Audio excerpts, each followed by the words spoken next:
Oi, gente! Esse é o episódio 3 da temporada especial Poesia Não é Luxo.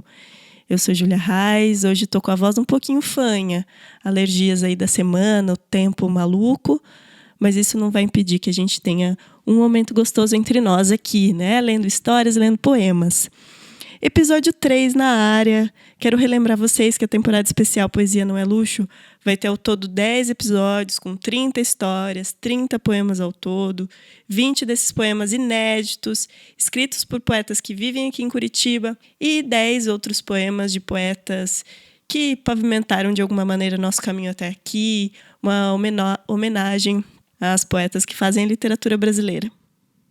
Toda quinta-feira tem novo episódio, então vai ter muito Reis lendo coisas para vocês. Continuem acompanhando. A temporada especial Poesia Não é Luxo é um projeto realizado com recurso do Programa de Apoio e Incentivo à Cultura da Fundação Cultural de Curitiba e da Prefeitura Municipal de Curitiba. É produzida pela Cano Produções. Eu sou Júlia Reis e eu vou ler coisas. Então, as nossas 3 histórias de hoje são sobre a primeira, um assediador nojento de porcos, a segunda, sobre simpatias com água e a terceira, caminhar com a cabeça erguida. Muito importante, né? Vamos ler a primeira história de hoje?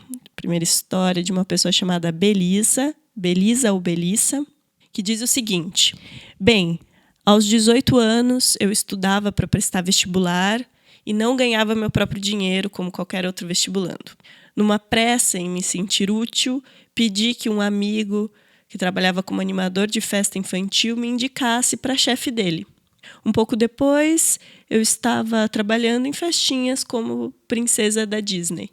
Contudo, os trabalhos de princesa eram escassos e logo a chefe ofereceu uma segunda opção: fazer bicos de personagem, aquelas fantasias de pelúcia gigantes que vemos em festinhas de crianças e campanhas publicitárias às vezes. O trabalho pagava R$80 por hora, 20 a menos que as princesas. Pensei que seria dinheiro fácil, sem precisar cantar ou usar maquiagem, tampouco falar com as crianças. Mal sabia eu que seriam os R$20 mais caros da minha vida. Chegando no local, um condomínio, a chefe me entregou uma fantasia de Peppa Pig. Calça de pelúcia, bota de pelúcia. Nunca vi um porco peludo, né? Mas um cone de material rígido com bracinhos de pelúcia que fazia o formato do vestido da porquinha e o cabeção para completar. Tudo para vestir por cima da roupa.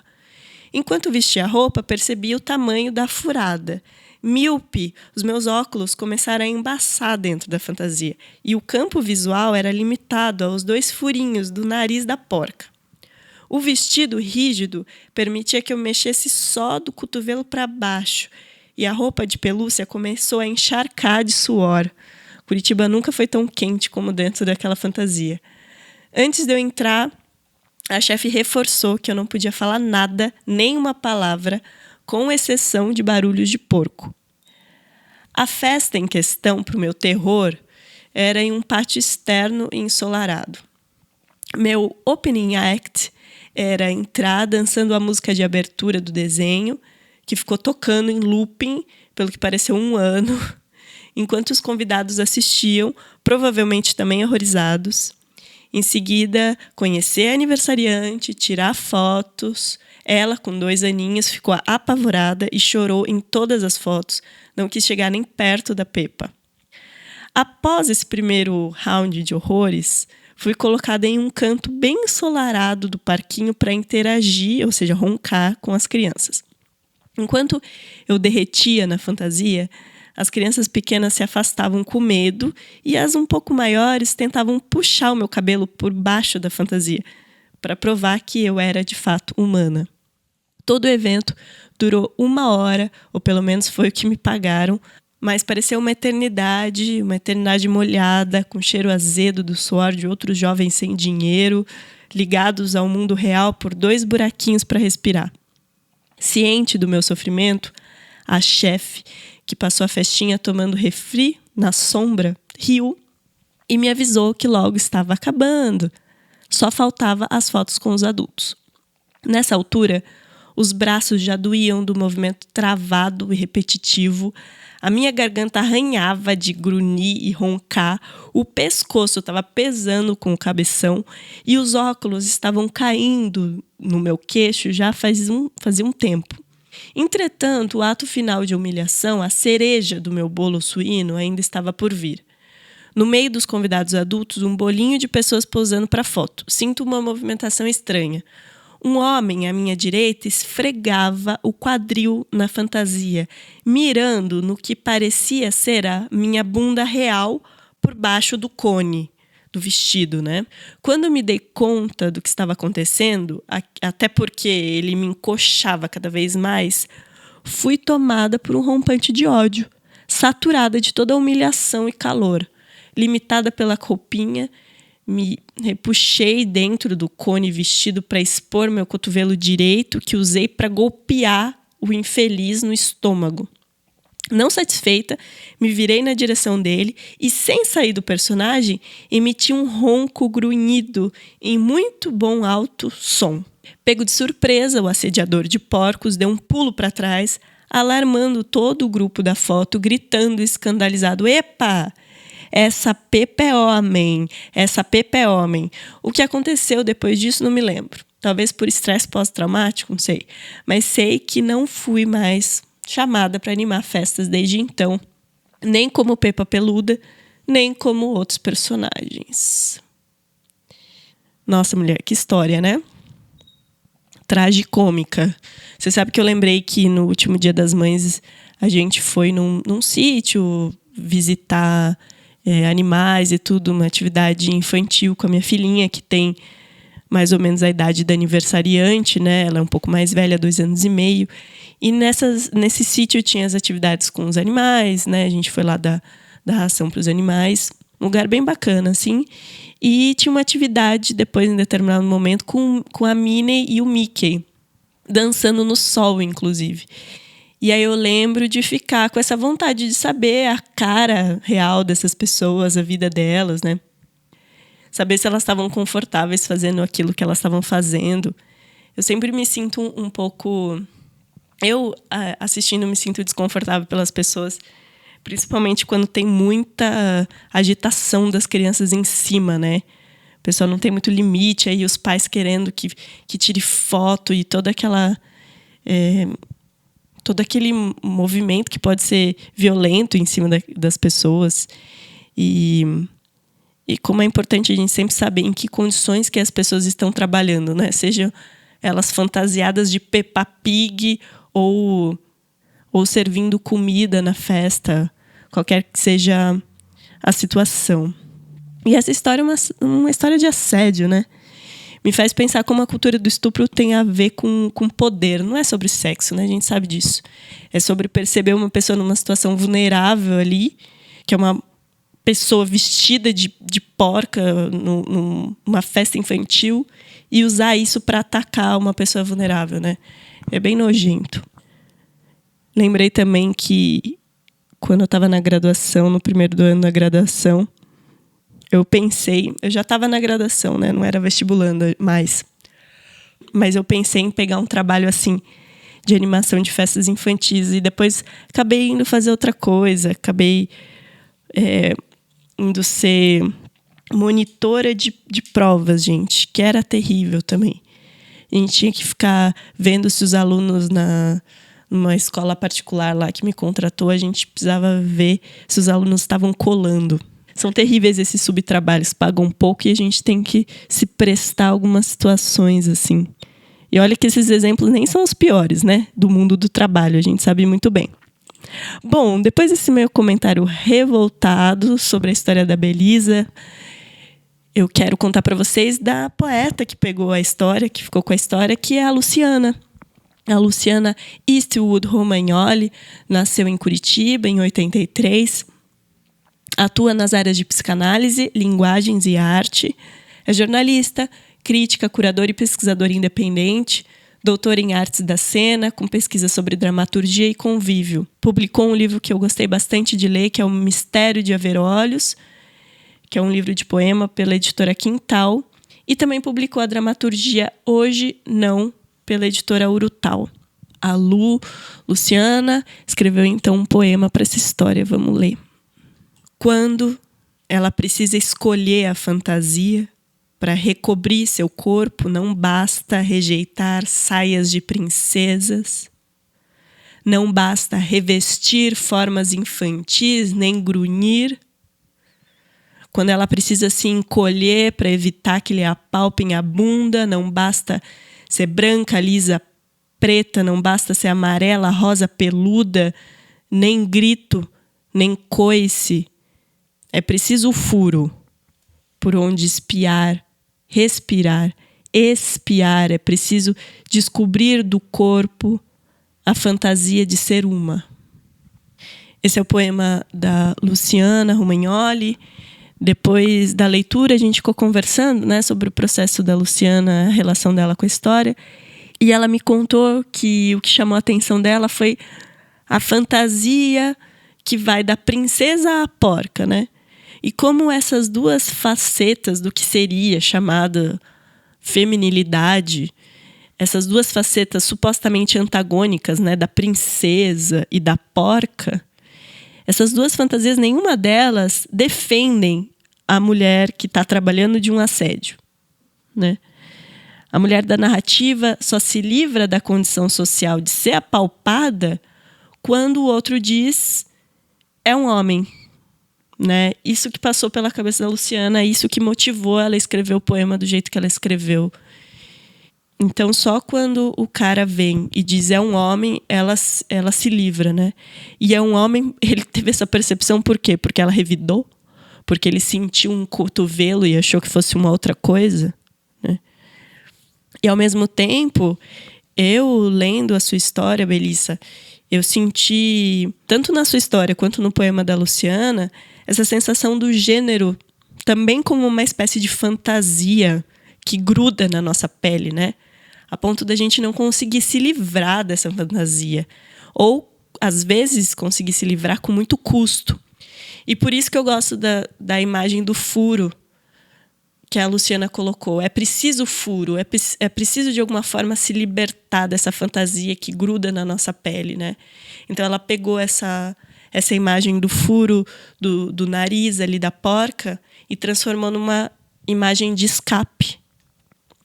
Então é isso, né? Como que a gente fura essas fantasias que nos limitam os nossos movimentos, e a gente consegue respirar melhor, né? De alguma forma. Delicada essa história, né? Eu acho que muita gente vai ouvir essa primeira história e vai lembrar de acontecimentos de assédio no ambiente de trabalho. Infelizmente, as histórias são muitas.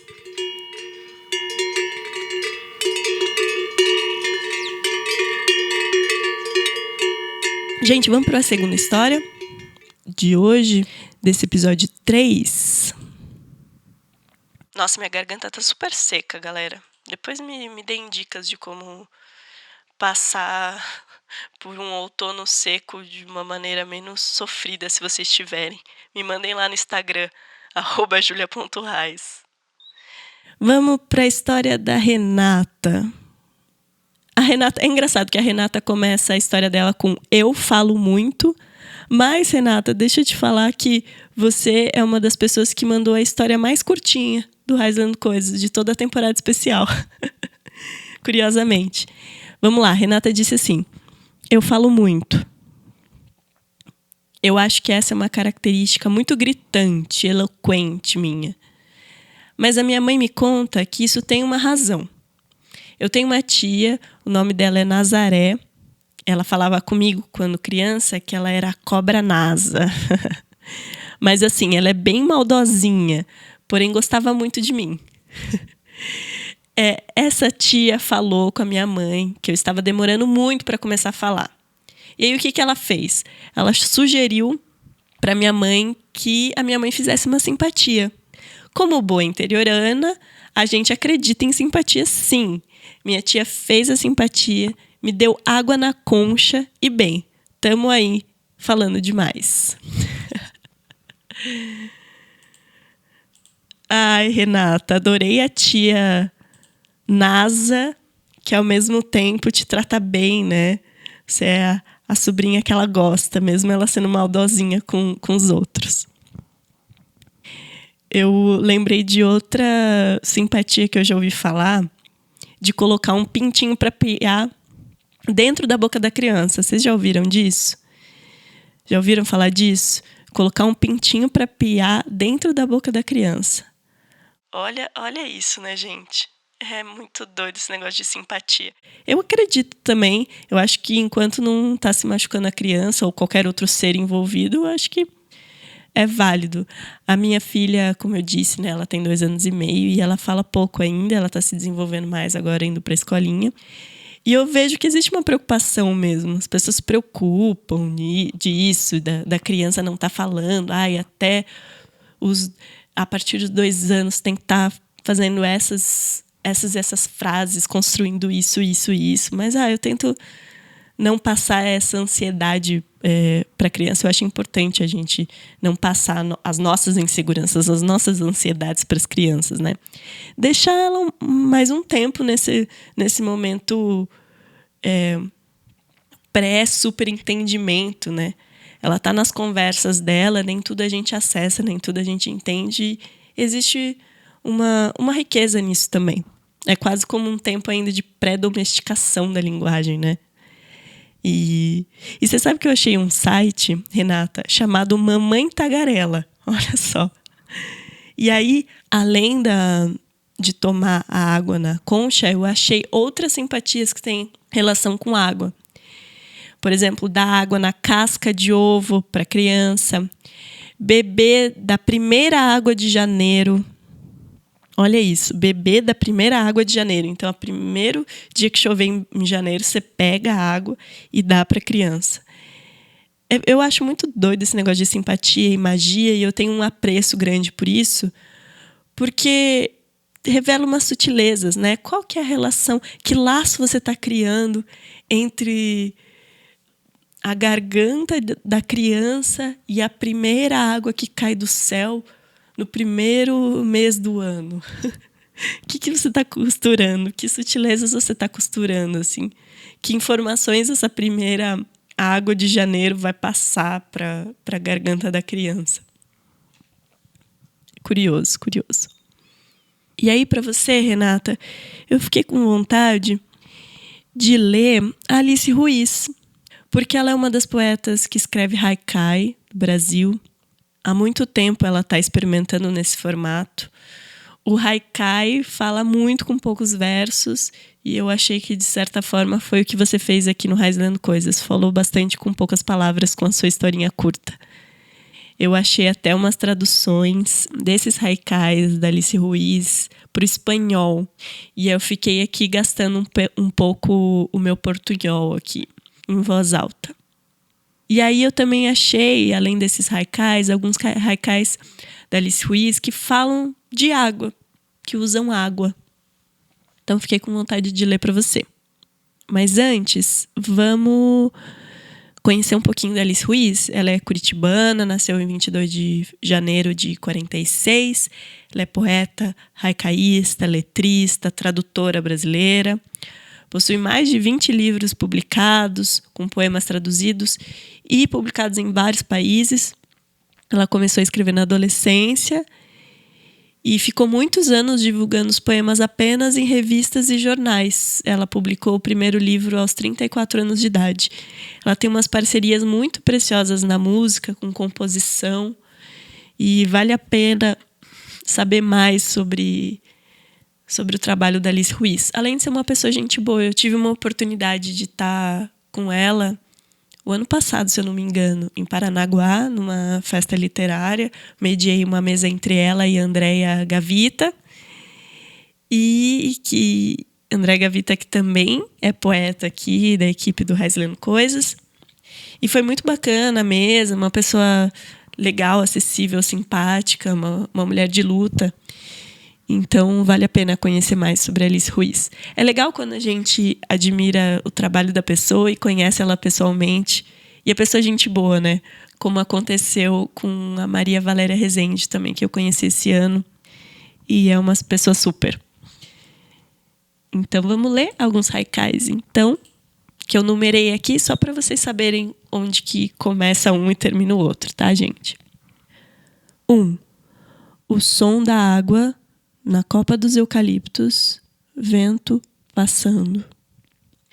El sonido del agua en la copa de los eucaliptos, viento passando. Ai, meu portunhol selvagem. 2. No escuro das águas, uma voz clara, nada nunca para. En lo escuro de las aguas, una voz clara, nada nunca para. 3. A sombra se deita, rede ao mar, sonhos de outro dia. La sombra se echa, rede al mar, sueños de outro dia. Nossa, eu tô me passando com esse portunhol meia boca, hein? 4. Sono do pescador, o peixe quando salta imita o som do mar. Sueño del pescador, el pez cuando salta imita el som del mar. 5. Entre a espuma do mar e a nuvem toda branca, o voo da garça. Entre la espuma del mar y la nube toda blanca, el vuelo de la garza. Esses 5 haikais são textos extraídos de uma revista literária chamada Tsetse, número 7 e 8, do outono de 2000, há 23 anos. Gente, eu não achei de quem assinou essas traduções, tá? Pro espanhol, pro castelhano. Mas são traduções revisadas pela Alice Ruiz. Renata, espero que você tenha gostado dos haikais. Também para quem curte haikai, recomendo muito o último lançamento da Marília Kubota, uma poeta de Paranaguá, que circula aqui em Curitiba há muitos anos, junto com a Maria Valéria Rezende, de novo ela, que vocês ficaram conhecendo no episódio 2 do Reslando Coisas. Elas lançaram um livro de haikais juntas esse ano, e vale muito a pena conferir, pesquisar e ir atrás. Eu não lembro o título agora, gente, mas é fácil de achar no Google, tá? É isso, Renata. Obrigada por mandar essa história. Espero que você tenha gostado.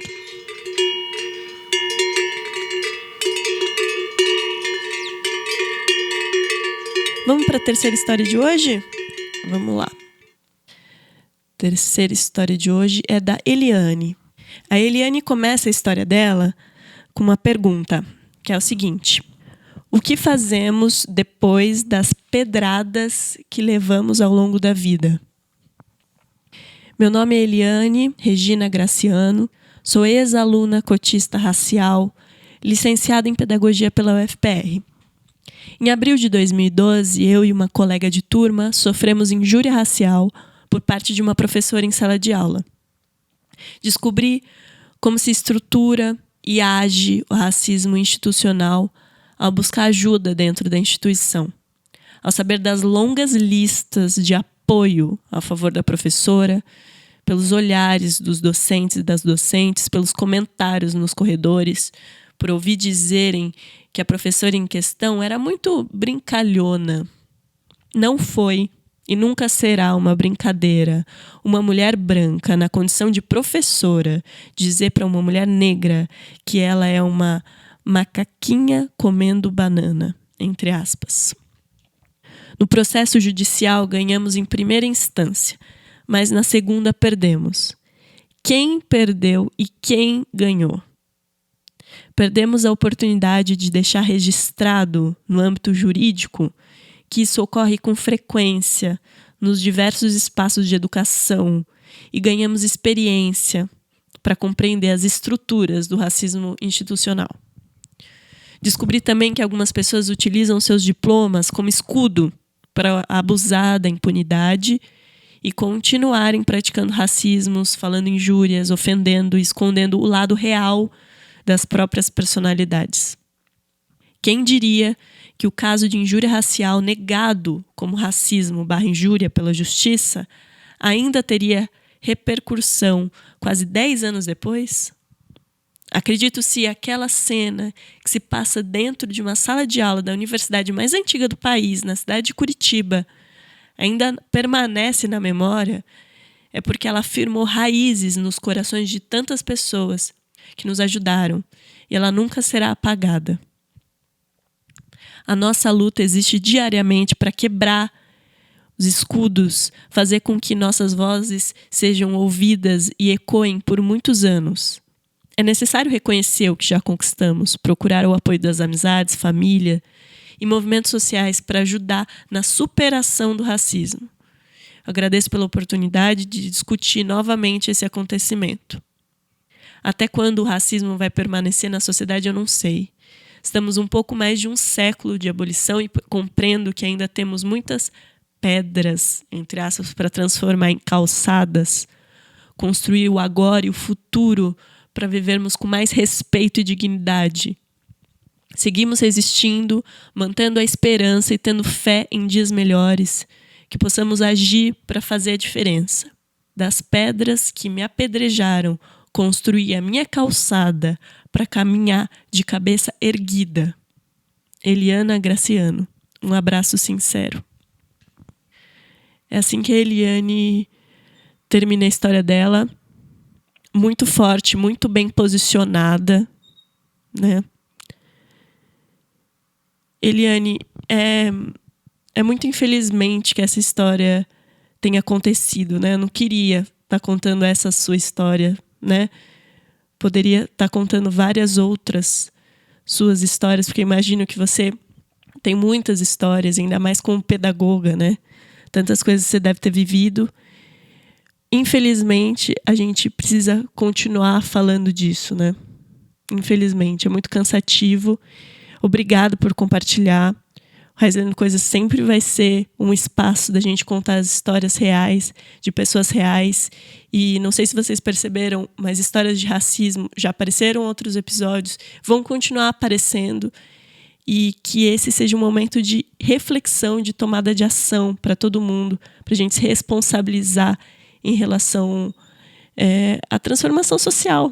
É como a Eliane disse aqui, que a gente precisa acreditar na superação do racismo, precisa mais do que acreditar, né? Precisa realizar isso, precisa ajudar realizar essa superação do racismo. Isso é uma coisa que a Carol D'Artora, que é a nossa deputada federal pelo PT, ela também fala de acreditar no racismo como uma estrutura que precisa ser superada e pode ser superada, né? Independente se isso vai acontecer a gente testemunhando com os nossos olhos agora ou isso vai ficar para o futuro, é um sistema de opressão e de exploração, que tem gente ganhando dinheiro em cima do racismo, que precisa ser superado. Eliane, o que me chamou a atenção também na sua história foi o fato de se passar na UFPR, né? Você mesma falou que a UFPR é considerada a primeira universidade do Brasil. Eu acho que ela não é a primeira faculdade, né? Se eu não me engano, a primeira faculdade, eu acho que aquela faculdade de Direito lá da Largo São Francisco, lá em São Paulo. Se eu estiver falando besteira, depois vocês me corrijam, gente. Mas eu acho que não é a primeira faculdade, eu ouvi falar dessa diferenciação. Não é a primeira faculdade, mas é a primeira universidade, né? Essa coletânea de cursos. Então é uma história para a gente pensar também que universidade que a gente está construindo também, porque é uma história que já se passou há anos atrás e que continua acontecendo, né? E eu trouxe a Carol D'Artora também porque, além de ter sido a primeira mulher negra eleita vereadora na capital do Paraná, como terceira candidata mais votada, professora de história, militante da Marcha Mundial das Mulheres do Movimento Negro, tudo isso, ela também passou pela universidade, pela Federal do Paraná, né? Ela é graduada em História pela Universidade Estadual do Rio de Janeiro, especialista em Filosofia pela UFSCar, ela é mestre em Educação pela UFPR e doutoranda em Tecnologia e Sociedade pela UTFPR, né? Que é a Universidade Tecnológica Federal do Paraná. Ai, gente, vocês não vão me ouvir tossindo, porque o Lu amado Luciano Fatini, que é produtor de som, vai cortar as minhas tosses. Mas tá complicado hoje, gente. Então, voltando para a história da Eliane, então eu tava pensando sobre isso, sobre a Carol D'Artora também ter sido uma profissional que passou pela UFPR, como a Eliane, pedagoga, e como a Andréia, poeta, que recebeu a história da Eliane. Então, com a universidade, a gente tem a obrigação de construir, né? E Eliane, achei bonita essa metáfora que você usou das pedras, de construir um novo caminho, né? Você não está falando só de uma história que te atingiu individualmente, mas fala de uma construção para o futuro de um caminho coletivo com essas pedras.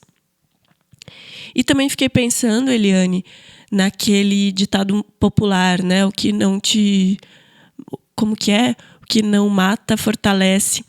E eu, sinceramente, não acredito nesse ditado popular. Eu não acho que o que não te mata te fortalece. O que não te mata, às vezes, te enfraquece, te traumatiza. Então, a gente tem que sair dessa mentalidade também que os acontecimentos ruins fazem a gente melhorar, fazem a gente evoluir. Não, os acontecimentos ruins machucam, traumatizam e precisam ser penalizados de acordo com a lei, né? Então, é bonita essa imagem da pedra como a construção de um caminho futuro coletivo, mas levar pedrada dói, né? E a gente tem que simplesmente impedir isso. Não dá para ficar nesse discurso de que as pessoas se fortalecem a partir de acontecimentos ruins, a partir de serem vítimas de crime, né? Não pode acontecer, não pode seguir acontecendo. A tolerância tem que ser zero, né?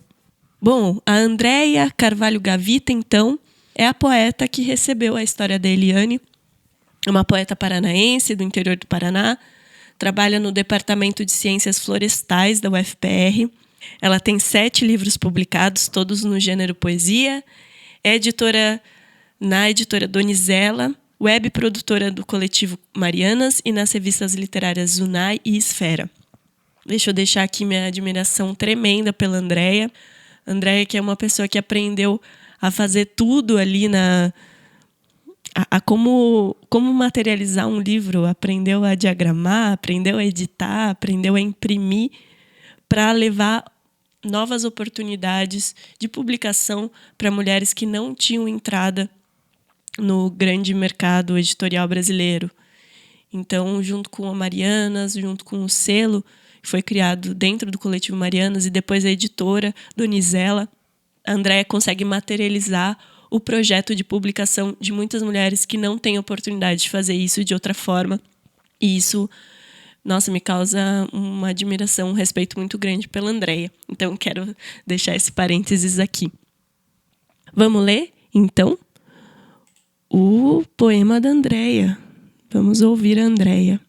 Deixa eu pegar aqui. Uma curiosidade aqui que eu vou adiantar antes da leitura é que a Andréia normalmente não escreve com rimas. E as rimas vieram depois da história da Eliane. O poema se chama Balada das Pedras que Brotam. Se vem com um timbre de rica adaga o alto cargo na academia fálica, não nos fatia a corda alada, a ponta suja da sua faca. Se é com tinta publicitária o diploma na moldura cara, não nos suja a biografia intacta, a pintura que a história descasca.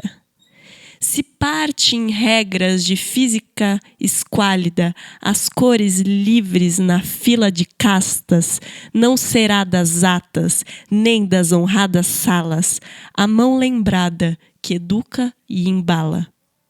Não sairá impune a carga horária desperdiçada em racista risada, a carreira toda chamuscada pela maldade ritmada em piada.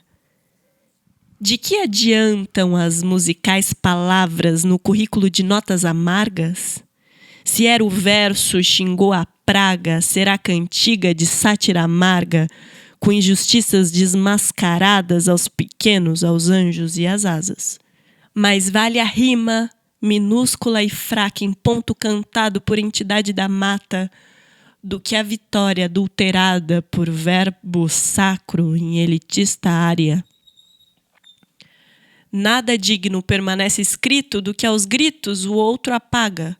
Já os louvores e as cantatas nos contam da ópera dos rios que, mesmo em prantos contidos, não sufocam a melodia das águas.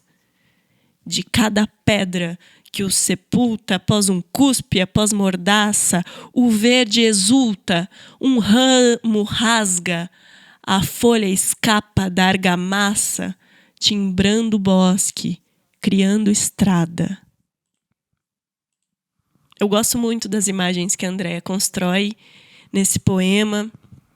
Eliane, espero que você tenha gostado do poema também. Tem algumas imagens que, para mim, ficam muito, muito fortes, né?